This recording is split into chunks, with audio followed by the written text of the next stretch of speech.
the hell knows? Let me ask him. Is he on right now? I want to ask He's him on what right I now, asked. David Lombardi from The Athletic. Yeah, okay. David, have you ever worn a tuxedo? And if so, are you a suspenders guy or a cummerbund guy?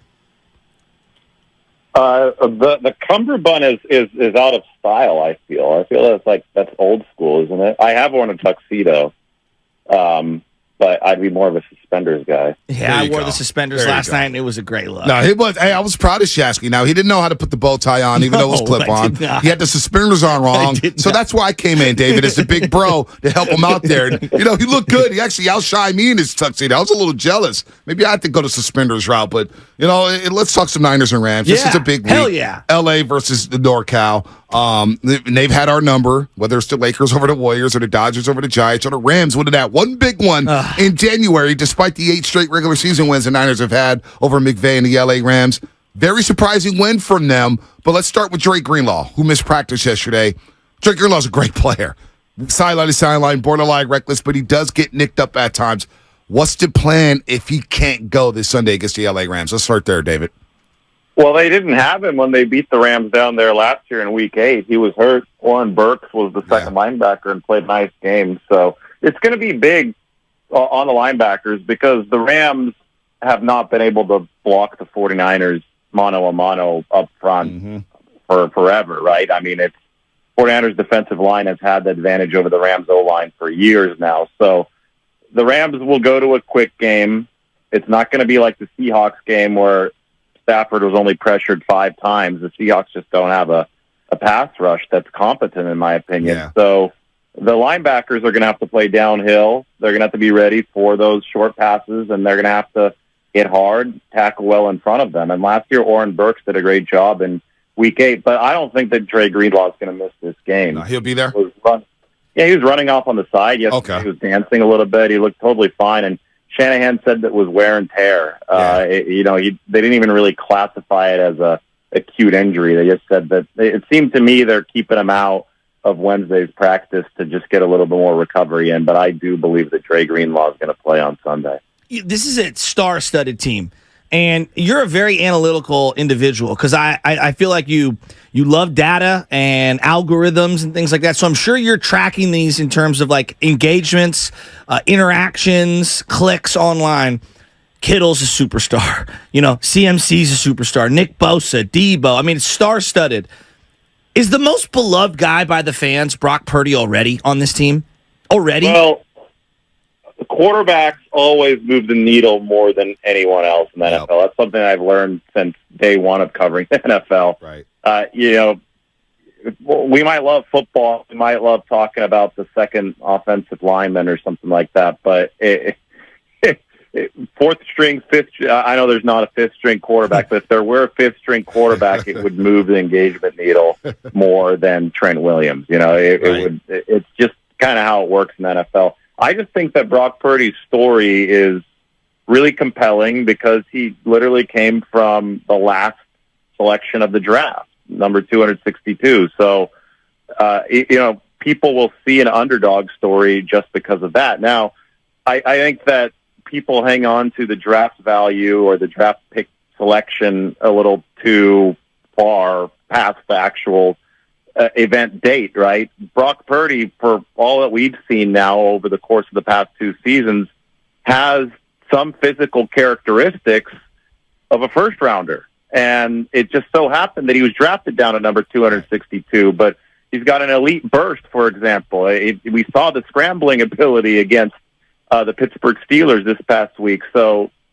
it's one of those situations where I think people are hanging on to the whole underdog thing for too long, and maybe that's making him even more popular right now amongst the fan base, amongst the casual fan, than it should. But yes, quarterbacks are always going to move the needle the most, and Brock Purdy is moving the needle at an exceptional level right now. No doubt. One of the 6 captains on the football team getting the ball on time. I don't care how hard he throws, David. I never care about velocity. I keep saying this. This ain't the state county fair. You're not trying to win big old teddy bears or prizes or whatnot. Just get the ball out on time, get it to the right spots, and that's what he did on Sunday. What was the most impressive aspect of that win Sunday in Pittsburgh? Because the game was over after the McCaffrey 65-yard touchdown run. What was more impressive? Was it the front 7? Was it the secondary? Was it Fred Warner blowing up Najee Harris on the Steelers' 4th offensive snap? What did you take away from Pittsburgh? Where did you come out and say, wow, that was impressive? Well, the fact that all of that happened in one game in week 1 was really impressive to me. It's so important that this team gets off to a good start so that you two don't have to go back to Philadelphia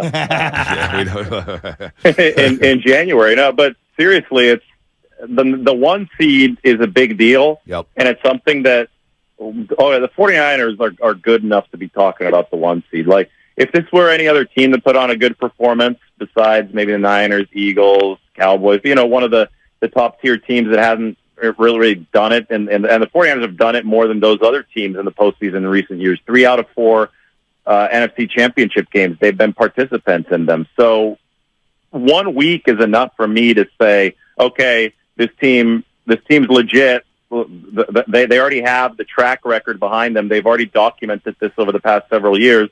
I can say, I know that this team has a chance to go the whole way. I don't think anybody's disagreeing with me. They have a chance, right? Right. And for the 49ers to go the whole way this year, I think they need to have that leg up in the postseason because you have such a bigger shot at making it to the promised land, making it to the Super Bowl if you have that bye, especially coming off of this extended season now that you have 17 games. And to get there, the 49ers can't get out of the gate slowly. And they have over the past 2 years, and I think that really tripped them up in 2021 and 2022 when they started 2-4 and 3-4. So for that to happen, I think you need to be firing on all cylinders earlier on. You can't be talking about, the 49ers are finally rounding into form with their run game. They're finally playing complementary football. It's week 8. Well, yeah, great. It's week 8, but you're already 3-4, and now you have to dig yourself out of a hole. It's going to be really hard to get the 1 seed. So the fact that all cylinders were firing, complementary football, offense supplementing defense, defense supplementing offense, special teams not screwing it up. The fact that was happening in week 1 is a big deal to me. Kicking game was great, Shasky. I know.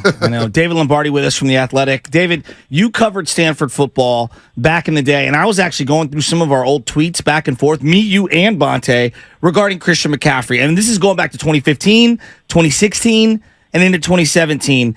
And all 3 of us were like, this guy is a special, special player. Yeah. And I have tweets where you and I are saying Marshall Faulk 2.0. Yep. This guy's tougher than people are giving him credit for. He's an absolute beast. I really feel like there's a misrepresentation on who he was before he joined the Niners. Right. Since joining the Niners, though, 278 touches, 1,447 total yards, 14 touchdowns, 0 fumbles, and the Niners are 13-1. As someone who has covered him for close to a decade, it is wild how people thought he was some scat back when he might be the most complete back we've seen since Tomlinson, since Marshall Faulk, since Roger Craig. I mean, he had a 3,864 all-purpose yards in one college season. So to rack up that many yards, obviously you have to be really good. Generationally good, but you also have to be really tough to get that many touches, right? The previous NCAA record in 2015, before McCaffrey broke it, was 3,250 from Barry Sanders, and that record was like 30 years old at the time, right? So he shattered it by over 600 yards. He did it because he was a running back, a receiver, a kick returner, and a punt returner. And then he went to the NFL, and he went 1,000, and that's something that only Roger Craig and Marshall Faulk had done before him.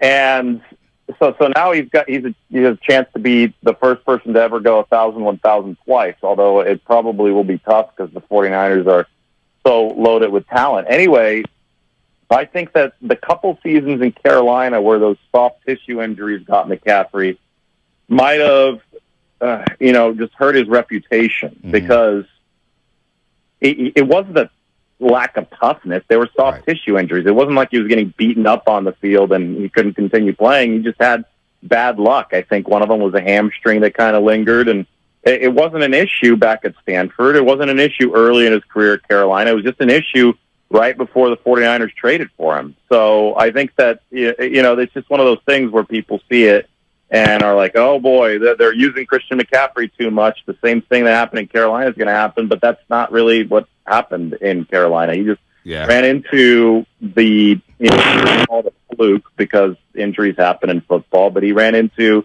the toughest injury stretch of his career right before the 49ers acquired him. But if you look at the larger picture of work, this guy has been an absolute workhorse. Yep. He's been able to handle the load time and time again at every single level. Nah, he was a stud. That's where I met you, David, at Stanford during those McCaffrey. Heck, before McCaffrey. And then when McCaffrey came onto the scene, it was like, oh, this guy's a problem. This guy's a stud. He's everything I thought Reggie Bush would be in the NFL. And, the 3-down back and the tough yards. Even when he gets those 10 to 12-yard gains, it just gasses the defense. It's like little paper cuts, David. And he's just going through the hole, and he never gets squared up. I think that's a mark of a great running back. You see Najee Harris get blown up by Fred Warner. You don't really see that with McCaffrey, man. He braces himself well for contact, which I think preserves him down the line. And look, 15, I know a lot of people are going crazy. Get about that game, get about the game. But he's such a matchup problem that even when he's on the field as a decoy, he opens up everything for guys like Brandon Ayuk, David. Yeah, he's a big Bruce Lee fan, right? And the whole, flow like water thing that Christian McCaffrey's actually talked about, that he tries to flow like water through the hole and gets skinny at the right time, widens up the shoulders at the right time. It knows when to cut. He intrinsically understands the physics of the game, and that's so important. You could be the biggest, fastest, strongest guy out there, but if you don't understand the physics of the game, then you're going to get blown up because other guys are going to be close to as big, fast, and strong as you. Right. So Christian really, really just innately feels the game, and that's where so much of the talent comes from. The touchdown run, 65-yarder, which is a great example of everything firing on full cylinders for the 49ers. McCaffrey, they're still counting on him to beat at least one of the opponents mano a mano, and that was Levi Wallace, the cornerback coming in from the left side, and he beat him with a vicious spin move. He understood exactly what he needed to do to beat his one guy, and then the rest was history. And you could talk about feel down the sideline. When McCaffrey slowed down, that was intentional so that Ray McCloud didn't clip Patrick Peterson. Yep. So just taking 2 or 3 miles MPH off of the speedometer there is what made sure that wouldn't be a penalty. And so blockers block for the runner, but the runner also has to run for his blockers. And Christian McCaffrey understands that, and that's what makes him such a perfect back, not only for this system, but I think for any system. David, real quick, before we let you go here, you wrote a great piece in The Athletic about Colton McKivitz and Burford blocking Aaron Donald. Obviously, Burford has been a topic of conversation around here, the right tackle spot, and Burford with a couple penalties on Sunday against the Pittsburgh Steelers. How can they hold up against Aaron Donald? And we know the Niners are always working the phones. A lot of fans asking about La'el Collins, who just got cut from Cincinnati. How do you think they hold up this week as Aaron Donald will probably line up over Burford and McKivitz at times this Sunday? Yeah, they're also going to have to look out for a rookie from the Rams named Byron Young. Yeah. Out of Tennessee, really, really fast edge rusher, 4.4 speed. Watching the game against Seattle, they gave Seattle so much trouble after Seattle lost its tackles. Only 12 total yards of offense for the Seahawks after halftime. So it's definitely something to watch. Just in general, great players on the defensive line are going to go seek out weaknesses. And the 49ers' two weaknesses were very clearly Spencer Burford and Colton McKivitz against the Steelers. I still remember back in 2019, very first possession, 49ers had Joe Staley and Mike McGlinchey hurt. We talked about that yesterday. They started Justin Skule and Daniel Brunskill in that game. And Justin Skule was the big question mark for the 49ers. So what did Aaron Donald do on the very first third down? He just walked out there to right tackle and lined up at edge rusher, and he just blew by Justin Skule. And the 49ers won that game. But that was week 6 in the Coliseum, by the way. They were wearing their red jerseys. Oh, we know. They were wearing their red jerseys again on Sunday. They won that game, but the way that Donald blew by Skule, Garoppolo had no chance. I mean, this was like snap of a finger. He was on him. It was a sack.